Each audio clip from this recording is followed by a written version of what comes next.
Alrighty. So, the last time I had your attention, I had gone over weeks 3 to 5 of my adventure into Kevin's hellhole, BKC Black and White OU. For a reminder of his rule set, it's basically standard Black and White OU, sans Latios, Keldeo, Thunderous Therian, Reuniclus, Drizzle, the ability, and Scald. I believe that's all. Yeah. And in exchange, the unban of Tornadus Therian. So last time I covered 3 weeks I recapped 3 weeks of Black BKC OU games. This time I'll only recap 2 weeks, and even then, the second replay won't be so serious because when week 7 was played, my team was already eliminated. So it didn't much matter, and I did lose that because I didn't need to win that. But this game is very important. This is week 6 versus Palluxx, I guess. So as you can see, my team is built around Kyurem. I have the core 4 on the left, Excadrill, Rotom Wash, Lando T, Tornadus T. And I have been spamming this all tour. And then the last 2 were pretty flexible and just depended on who I wanted. This team had Kyurem and a Heatran. Heatran is very solid for opposing hyper offense teams. Like, it stops Volcarona unless it's HP ground. And Kyurem just shreds through sand teams. And that is exactly what I see in front of me, a sand team. Now, Kyurem is looking to be very good into Skarmory, Celebi, and potentially Lando T. If it is slower than my Kyurem, if it's a defensive Lando, for instance, then Kyurem can go to town on it. But more likely than not, that's going to be the Choice Scarfer, because otherwise this team is very slow outside of Torn T. So I'm thinking, who do I want to lead in this position? And I ultimately make the decision to lead Rotom Wash. And this covers for a few things. One, if my opponent leads Torn T, it is good into that. If my opponent leads Lando, I can try and burn it. If my opponent leads Mamoswine, I can try and burn it. If my opponent leads Celebi, I have good switch-ins to it. I have Heatran to pivot around it. I have Torn T. I have Lando T. So I think Rotom Wash was just the wisest lead of all. And my opponent leads Scarf Lando. But at the beginning of the game, we don't know what this is. So my opponent just leads a Lando. U-turns, again, doesn't give away information. I could have calced this U-turn damage 24%. Maybe defensive Lando does a lot less. I didn't bother calcing. My opponent goes Celebi. I miss Willow, but it's not the end of the world. I just didn't want to risk. I wanted to make the play that covered all the options, but unfortunately, it just happened to miss. It's just tough. You would like to get that chip damage down on the opponent, but it is outplayable. Like, one miss is nothing in a long game of Pokemon. I immediately go Kyurem because 90% sure this LB is especially defensive, or it's probably not offensive, which means it can't threaten me too badly. But my opponent U-turns out and brings in Tyranitar, which is a solid move, just setting up Sandstorm and especially defensive. It's probably the best thing to take on Kyurem on this team. I go to Lando, just get the Intimidate down and see what Tyranitar wants to do as it sets up Stealth Rock. Originally, I would have thought that Celebi or Lando T would have been the Stealth Rocker, but Tyranitar can also set up rocks. It's whatever. I also have Drill in the back, and he doesn't have great anti-spinning methods. If he wants to if his game plan is to keep rocks on, he doesn't have a team for that. So I could just spin him away if I get the opportunity to. He goes to Torn T as I just set up rocks myself. I would like rocks for the same reason he wants rocks to limit my Torn and my Kyurem. I wanted to limit his Torn and potentially wear down that Lando and Mamoswine. I haven't actually talked about Mamoswine. Mamoswine I can check pretty easily, but I also have a hard time switching into it. So the ideal is I let it in as few times as possible. So I go to Rotom Wash, who's probably my only switch to Torn. One thing I wish I had, the team when I got this team, I didn't look at the sets too thoroughly. This Rotom has HP Ice, which is fine.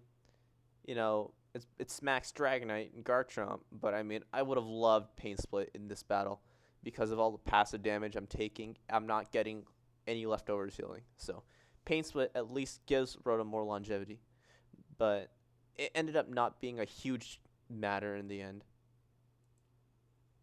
And one thing I noticed is that this Torn takes Life Orb Recoil. In Sand, it's going to get worn down really quickly. I would have probably thought that you would want to run like a Leftovers Torn in Sand, like how you run Lefty's Keldeo in Sand. But I guess Paul wanted the power, which is fair. Torn is not lacking in longevity with Regenerator. But this team also doesn't have good option. It doesn't remove hazards at all. Because no spinner. Like, unless Mamoswine spins. But, yeah. Torn's longevity is going to be a question mark throughout this battle. If this thing has Roost, maybe it's something else. But it's a flaw I see with it's sort of a strange sort of dissonance in his team, the way his team is built. I would have probably put leftovers on it just so that it has a bit more longevity.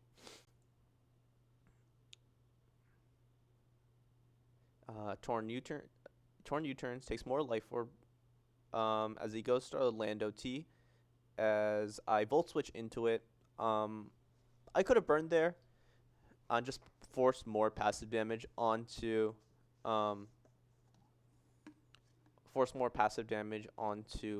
or whatever comes in, because Stealth Rock, Sandstorm, and Burn, that's very good for breaking down a lot of his pokes. Celebi, Lando T, Torn. But I Volt Switched because I think I didn't want to fall behind. God, I don't have any water. That's sad. I didn't want to fall behind with a Rotom that's not going to get healed.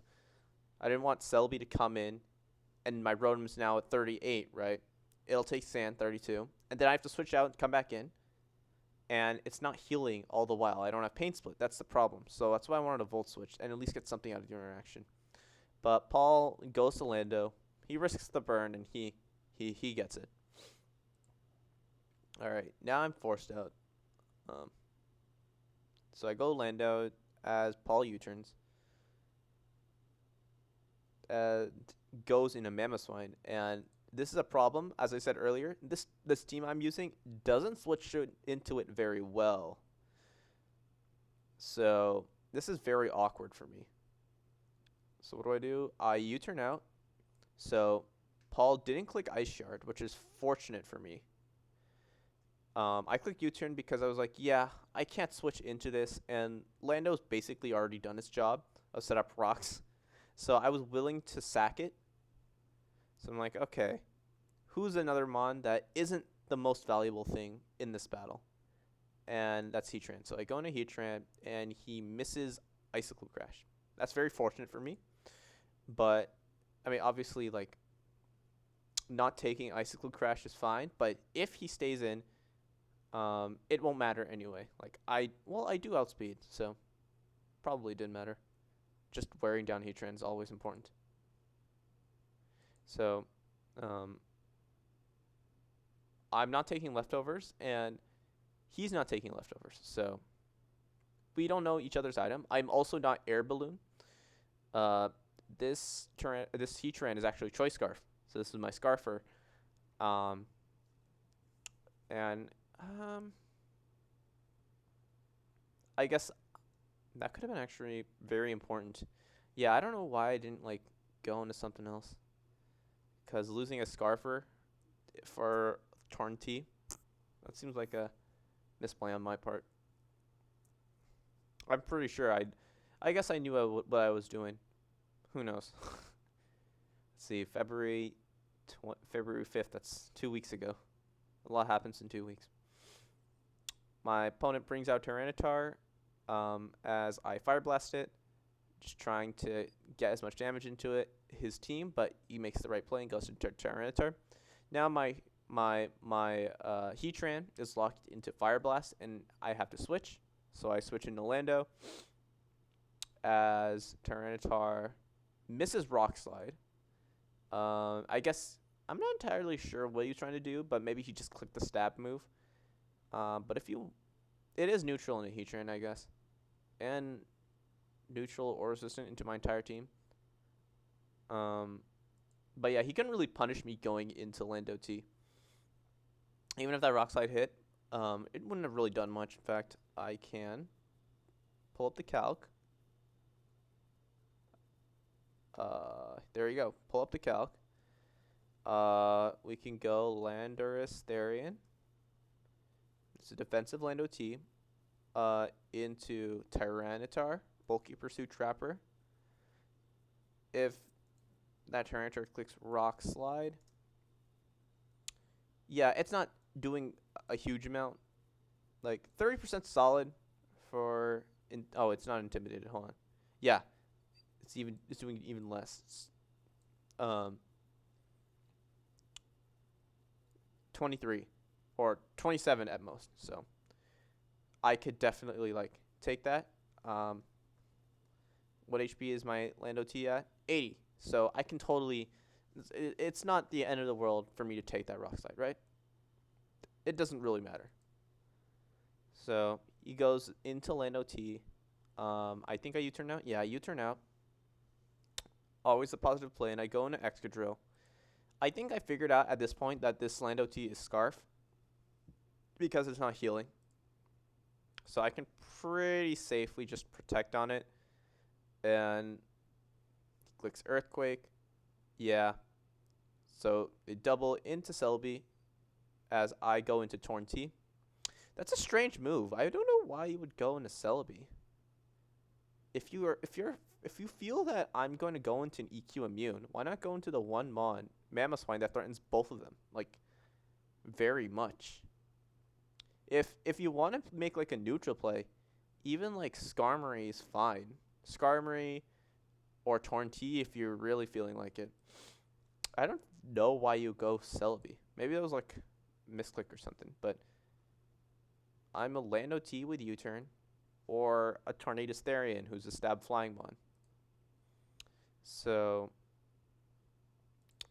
my opponent can't stay in, so I actually double here because yeah, Torn comes in. Who's the best switching in Torn? Tyranitar, because it's Choppleberry. It switches into Hurricane, eats Focus Blast, KOs with Rock Slide, which we see that has Rock Slide. So I wanted to continuously force progress onto the Tyranitar, so that's why I doubled into Lando T. And this is fine for me because his Tyranitar's Chopple, so it's not healing, whereas my Lando is lefty, so it at least takes that HP back. My opponent is forced to go Skarmory, and so I can U-turn out. And I have my pick of whichever mon I want to go. I didn't want to go Rotom. Rotom was too low on HP for me. So I think I go Drill here. No, I go Torn T. Torn T again. I wanted to just pressure the opponent, pressure Paul. And actually, this Skarm doesn't seem to have an item, so I think it might be Rocky Helmet. Nope, it's Leftovers. I'm wrong. So I taunt the Skarm,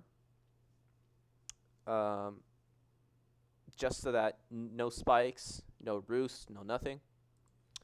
And it wanted to roost, and I am thinking, okay, now Skarm definitely can't stay in. I'm gonna switch. So I go into Lando, I'm trying to provoke him into switching into Tyranitar, but he stays in and just clicks U-turn. Oh, sorry, clicks Brave Bird with Skarmory, and now I just U-turn with Lando and bring in Drill, and I can do this because Skarmory's not gonna know any sort of fighting move other than like it's not gonna have a move super that threatens my Excadrill, so I can just come in. And it's just going to click Brave Bird again. And now I have Rapid Spin. I can just Rapid Spin off those hazards, and I do so as my opponent brings in Celebi. So now this is a good position for me because now I have maneuvered my way into removing Stealth Rock. And Celebi can't exactly be the most threatening. They try a Psychic, try and catch my switch, but I just protect and scout their move. I don't. Do I want to go Torn here? I could. They recover as I click Iron Head. So, judging. Let's go back to the calc. I think this is helpful. So I have Excadrill. And I'm facing Celebi. So this is Iron Head. And this is as you can see, this is max HP, 8 defense. So this is at the very least a bulky Celebi. And if you take a look at our speed stats, that Celebi is faster than me. Like if we go back to the replay, go back to last turn, I click Protect, they do their thing.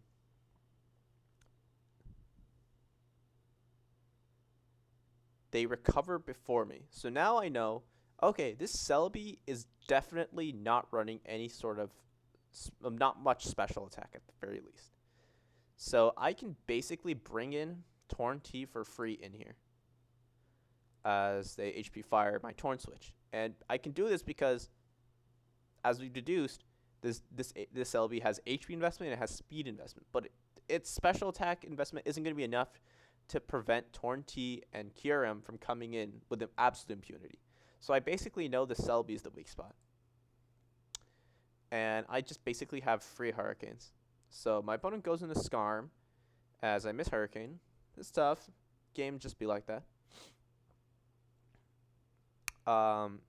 As I go into Kyurem, I don't know.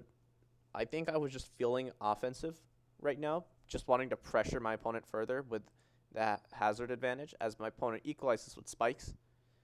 And I figured also, hey, this is a very good opportunity to bring Kyurem in because Skarmory's not threatening it. I get Ice Beams. So I Ice Beam, and very importantly, I get a Freeze. And that is not, I wouldn't say it's the end of the world for them, but it is very good for me because Skarmory is the main thing staving off Excadrill and Lando T. And then to an extent, it's back up against Torn T, and it's specially defensive. So based on that damage, it was specially defensive. So I think I think it wanted to just win me out or something, or trying to roost. That could have also been a thing, trying to scout what I was trying to do. But that Ice Beam Freeze is huge. It's like very important. And my opponent is very low on switch-ins to Kyurem because Tyranitar is so weak because of my earlier plays. So I think that the way I had played put him in a position to risk Ice Beam Freeze. And that's very good for me. So this is sub-Kyurem, so I substitute on the Skarm.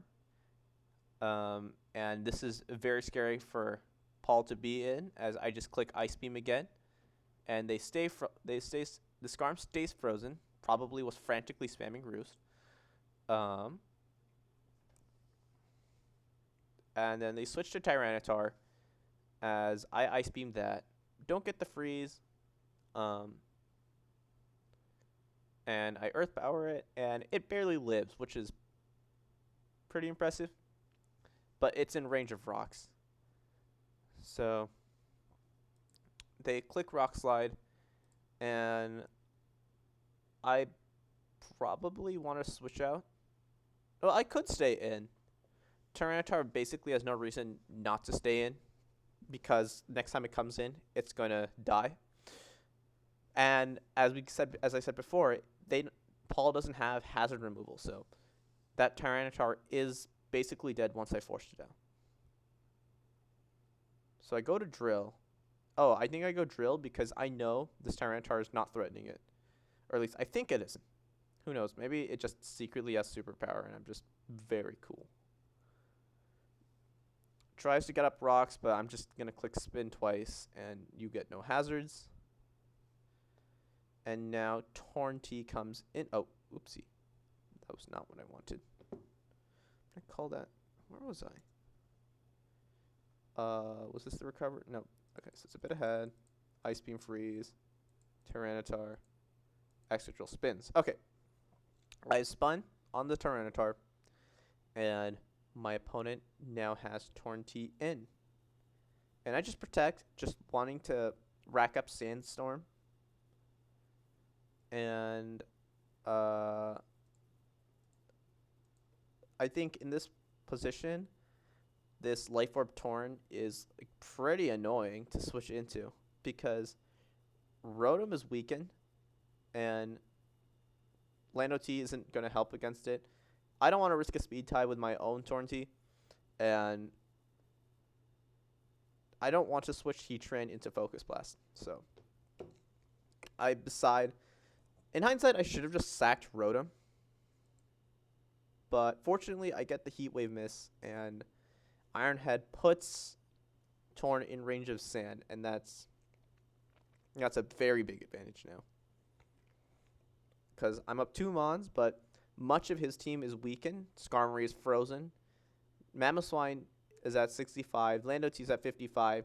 Celebi is at 62. Lando-T and Mamoswine don't heal. Skarmory and then Celebi can heal, but it is a gaping hole of his team. If he goes Celebi too frequently, I can just go Tornty over and over. My opponent goes Lando-T, and I know Choice Scarf, so I can just protect on it. As they U-turn, I switch into my own Torn because I see this as an opportunity to bring it in.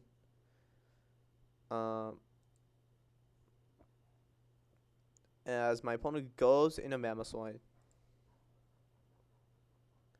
And then I switch into Excadrill because... Shit, I did that again. Miss Heat Wave. Bam, bam. Okay, here. I switch into Excadrill because, like, nothing else really switches into Mamoswine on my team. As my opponent Ice Shards. And I played a lot of Mamoswine. That is definitely no sort of never melt ice calculation. So if we go back here, Mamoswine. This is never melt ice. Ice Shard. Max damage is 43%, let's say. If we go back to the game,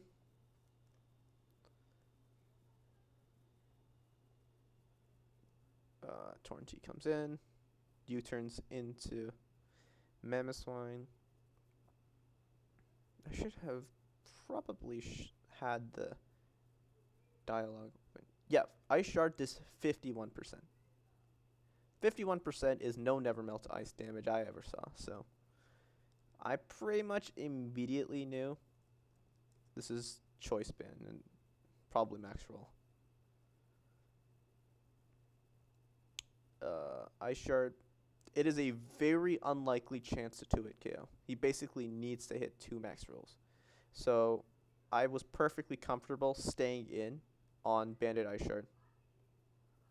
And even if he does stay in, I have a Heatran that just outspeeds and is quad resistant and nothing switches in. And then at that point, it would just be a Sack War and Fire Blast misses. But he does not get the 0.4% to KO my Excadrill. and I just take it out. They go into Selby. I go into Heatran because I'm thinking, oh, I see this guy's entire moveset is revealed. U-turn, Psychic, Recover, Hidden Power. I don't have to risk any sort of Earth Power, and U-turn into Lando T is fine for me because it's getting worn down by leftovers. It's getting worn down by by Stealth Rock, and it has no leftovers. They recover here. They sack Skarmory, and they bring in Lando T. I go to Excadrill and sack it. This is HP Ice, so I go to Rotom Wash. They go into Selby. I miss another Will-O-Wisp. It's not a huge deal. I'm up 3 Mons, essentially. So I go to Kyurem because no matter what, if they U-turn, okay, they click Psychic. And Selby has to hope it can somehow pull it out against a Kyurem, but I just click Roost, and yeah, this Selby is not winning against this Ice Dragon. So I just click Ice Beam a whole bunch, and Selby. I think I try and get a Roost off, but I get a Roost off. Psychic gets a special off, so I can't click Roost for much longer. So I just click Ice Beam, not risking any crits. And now Paul is down to his last Mon, and whatever move he clicks or locks into, I have a resist for it. Click Stone Edge, so that is a move on Scarf sets. So I intimidate it with Lando, and I sack Rotom Wash. Maybe I could have swapped into something else, but it's whatever. I sack Rotom Wash. And then I got the second Intimidate off with Lando T. And bar a bunch of crits and misses, Paul cannot win this game. HP Ice, and it goes down. This is a solid game by me, I think.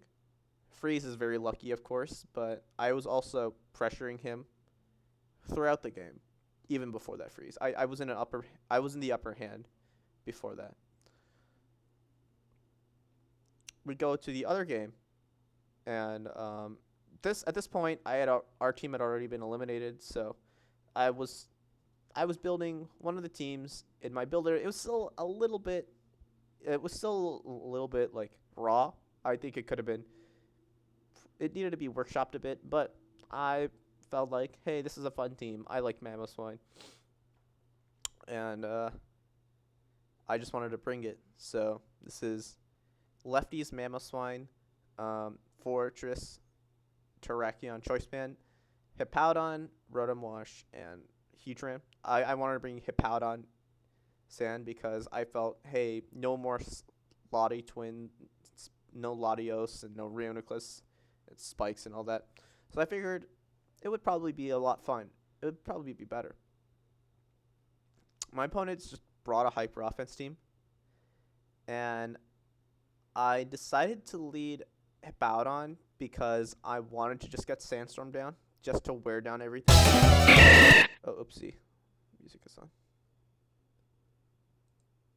And I led, and then I realized, hang on, this team is very weak into Breloom.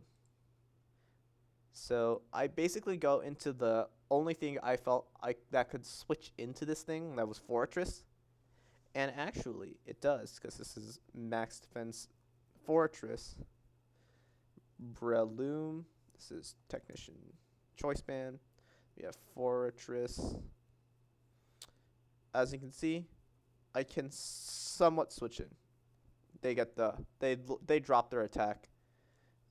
So if they go 61, and then they drop their attack 40. Okay, I don't switch into Superpower, but it's not like I could switch. This team could switch into Choice Band Breloom anyway.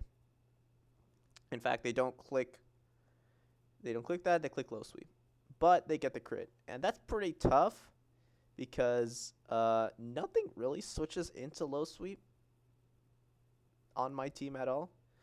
No, I see that they locked into the Low Sweep, and it's kind of tough that I don't have Fortress to Volt Switch. I would have ideally Volt Switched. But I do know that Hippowdon does eat Low Sweep because it's a Hippowdon.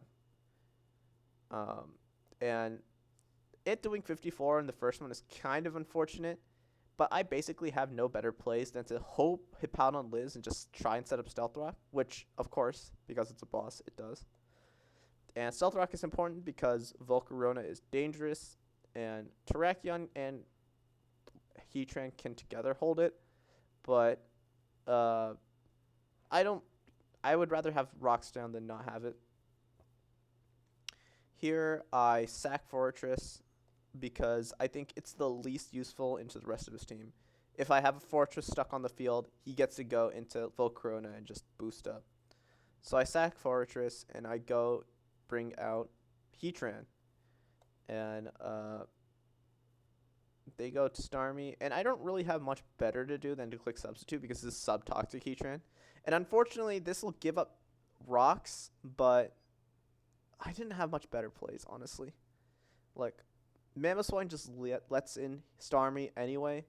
I figure Heatran has the most upside of the Pokemon on my team because Starmie will spin either way, but Heatran can force a lot of residual on it because it's Air Balloon, it's taking Sand, and then I can Toxic it, and I can stall it out, and I can ideally, okay, I click Protect here, just try and get leftovers. And then it gets Rapid Spin off, but I click Lava Plume. Okay, I guess this doesn't have Toxic.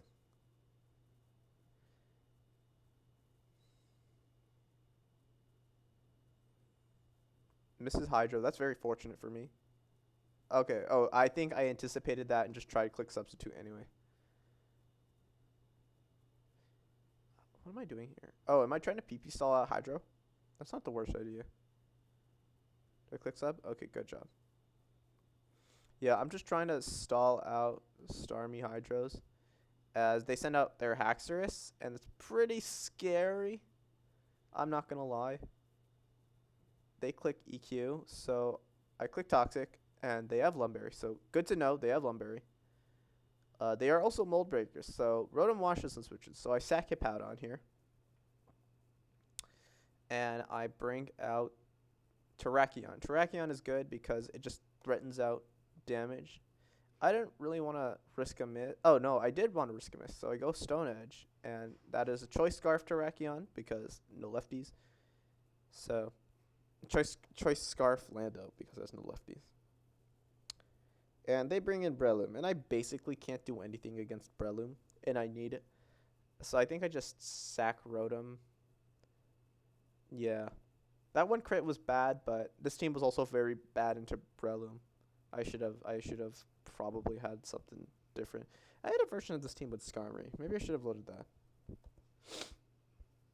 So anyway, I go to Heatran as they bring out their Haxorus. I just set up a Substitute, and then Haxorus just clicks the EQ. And at this point, I'm just holding on for dear life. I got off Toxic. And as you'll see, it'll do a very good amount of damage over the next couple turns. I go Mamoswine because this is Lum. I know I can take it. And then I click Ice Shard because I need more recovery. This is Lefty's Lefty's Memo. And then they go Lando to just get an Intimidate off. And then they sack Starmie. Very good play. And they go Volcarona. And I go Heatran because that's really all I can do. So, yeah. I could have protected, but I also didn't want to risk them getting a second QD. But the crit kind of bites. I don't think it mattered, though. Let me see. Did that crit matter? Let's see. Volcarona into Heatran. No, it's a Choice Scarf Heatran. Here we go. 1 special attack. HP ground. Hidden power ground. Okay, it didn't matter. Fair enough, it is a quad week. So, yeah. Now I know, at least I know the last is hidden power ground. So, Terrakion comes in, and I think I click just the stab move. I click Rock Slide, and it misses Jirachi, which is tough, but what can you do? I also can't switch Mamoswine into this, and that's kind of a problem. They click U-turn and bring out Breloom, and I pretty much know this is Mach Punch, and I can't do much, so I bring out Mamoswine, I Ice Shard. They bring out, I think they go Lando. They go Lando just to get off the Intimidate, and even though I can Ice Shard, yeah, Volcarona. Okay, here, there was hope. If I had crit this Earthquake, I could have lost Jirachi. I could have not lost Jirachi if I got like 2 crits, but 2 crits is what's needed to win, but oh well. It's the game. Anyway, how long have I been talking for? Half an hour. What I guess I should probably put my thoughts about the format.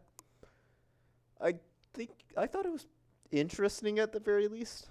You know, it is probably like BKC putting his money where his mouth is and hosting a tournament with his own black and white rule set.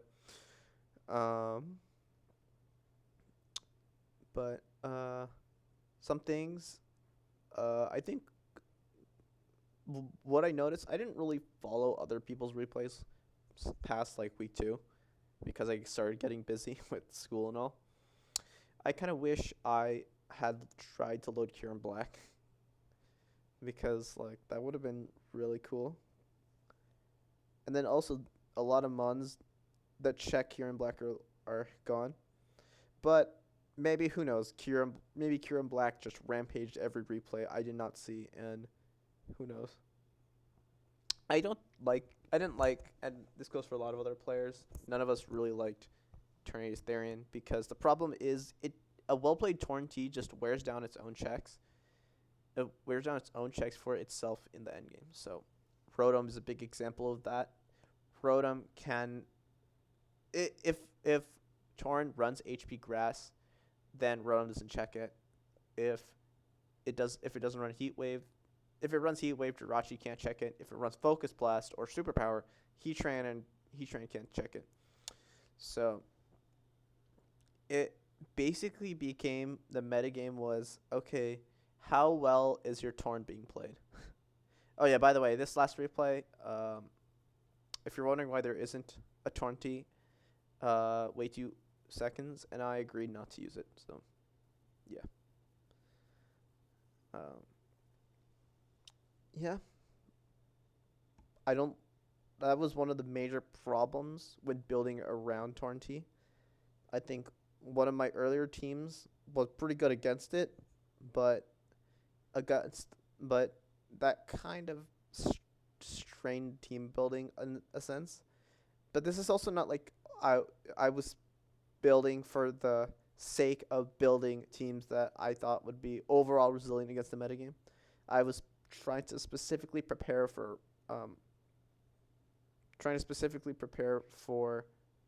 Torn with a core that's solid overall. So, I mean, I was spamming so much of what was it? Yeah, Excadrill, Rotom Wash, Lando T, Tornadus T. So yeah.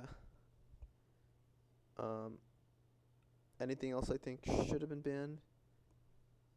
I said Torn T.